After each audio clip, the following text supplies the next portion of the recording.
Yes po, muli po isang magandang araw, magandang umaga po mga kabarangay. Muli na naman pong nag-iba ang timpla o ihip po ng hangin. Yan po ay ayon sa pahayag po ni Comelec Chairman George Erwin Garcia. Sa lahat po ng napadaan lamang sa aking channel, Coiners Ring, kayo po ay aking inaanyayahan na mag-subscribe. Pakiclick po yung notification bell at all para palagi po kayong updated sa aking mga bagong videos. At please po, paki-like and share na lamang po ang magustuhan. Yes po, ayon po kay Comelec Chairman Garcia, ay iniisip po nila na ituloy o itakda po ang voters registration sa unang linggo po ng Agosto. Yes po, unang linggo po ng Agosto, taong kasalukuyan 2025. Para paghandaan po ang papalapit na halalan na magaganap po sa December 1, 2025. Hindi po para sa November 2, 2026. Muli po, bago ang lahat, paalala po sa aking mga haters at mga sa mga baser po, hindi para sa inyo ang video ito. Kung nasaktan po kayo sa mga nauna ko pong mga video, mas masasaktan po kayo dito. Kaya paalala, wag na wag po ninyo itong panonoorin. Lalong-lalo na po sa pamilyang Inggitero. Hindi po para sa inyo ang video ito. Yan nga po mga kabarangay, lumilinaw na po na talagang ang halalan po ay magaganap sa December 1, 2025. Dahil yan po ang naaayon po sa batas. Yes po, ayon po sa Supreme Court ruling, yan pa rin po ang umiiral na batas. Dahil yung proposed bill po na term setting na nagtatakda sa November 2, 2026, hindi pa po yan naging ganap na batas. Hindi pa po yan pinirmahan ng Pangulo, hindi pa po yan bineto, at hindi pa rin po yan umabot sa lapse into law. So ang batas po na umiiral hanggang sa kasalukuyan ay ito pong Supreme Court ruling nga po. Meron pong mga nagtatanong na mga kabarangay na sa akin, na kung ito po bang si George Erwin Garcia o Comelec Chairman ay hindi ba niya alam na ang mangyayari o wala po ba siyang nababanaag? Mga kabarangay, si Comelec Chairman po ay napakagaling po na election lawyer yan. Magaling na magaling po yan. So tiyak po na may nalalaman siya at alam po niya o may nababanaag po siya na sa tunay na mangyayari. Kaya lang, siyempre po, kahit papaano, kahit sabihin po natin na sila po ay independent body o may sarili silang mundo sa pangungobyerno, nakarenda pa rin po yan. Sigurado po. Kaya hindi po sila nagsasalita po ng lampas doon po sa kanilang kapasidad. So inihintay po nila yung mga technical o yung mga talagang karapat-dapat na panahon na kung sila po ay magsasalita. Ganyan po kaingat ang ating mga nasa Comelec po. At sa mga napapanood naman po ninyo ng mga content creator na pinapaikot-ikot lamang po yung usapin. Kasi may mga content creator po talaga na pinapaikot. Ang ginagawa po nila, paaasahin muna yung mga taga-kabila, then sa susunod yun dito. Na gustong-gusto naman po ng mga taong makikitid ng pag-iisip, tuwang-tuwa po sila. Ang hindi po nila alam na yung ako po na sinasabihan nila na fake news na pabalik-balik lang ang content ang nagsasabi ng totoo. Mas masakit po ang katotohanan. Sabi ko nga po sa inyo. Kaya kayo nasasaktan sa mga sinasabi ko kahit pabalik-balik kasi totoo. Hindi po kagaya ng ibang content creator na pinapaikot-ikot lamang kayo.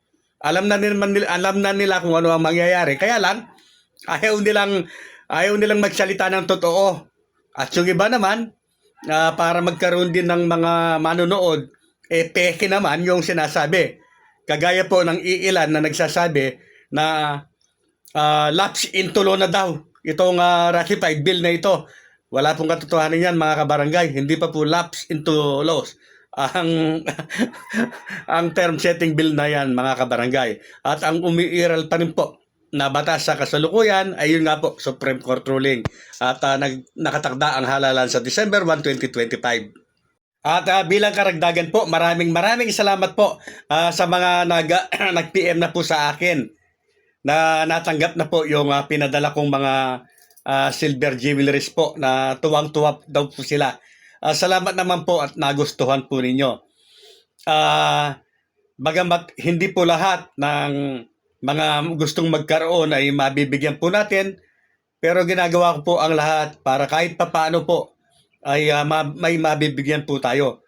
Napakahirap po ng mamili mga kabarangay kasi marami po yung nagtitek sa akin na gusto nga po nilang mabigyan. Kaya lang po ipaswertihan na lamang po talaga dahil hindi po magiging sapat yung hawak nating silver para mabigyan po ang lahat. Pasensya na lamang po sa mga hindi pa po nabibigyan at sana darating po ang araw na mas marami po tayo mabibigyan. At ang criteria lamang po na dapat po nating sundin, siyempre kailangan po nakapollow sa page ko or dito po sa aking YouTube channel. Kailangan po higit sa lahat, nakasubscribe po tayo. Nanonood po tayo sa aking mga video, nag-like, comment. At higit po sa lahat, kailangan po i-share natin. Mag-share po tayo. Yan po yung pinaka-hinahanap ko po doon sa binibigyan ko kung isinyere ba niya yung aking video. Dahil yan po yung makakatulong sa akin po para mas maging malawak, mas marami po ang maabot ng aking channel. At para naman po sa mga naninira sa atin, excuse me po, na sinasabing peke po yung pinamimigay natin. Hindi mo nga nahawakan, hindi mo pa nakita, sasabihin mo peke. Mga kabarangay, yung akin pong mga pinamimigay ay mga sarili ko pong koleksyon. At yan po ay mga Japan surplus po. Mga original po yan na silver. At ang pinagkukunan ko po dyan ay isang napaka-legit po na silver store dito po sa amin, sa aming lugar. At yan po na ang aking mga mabibigyan ay talagang matutuwa. Dahil pwede po nila yung ibenta at pwedeng ipamporma po.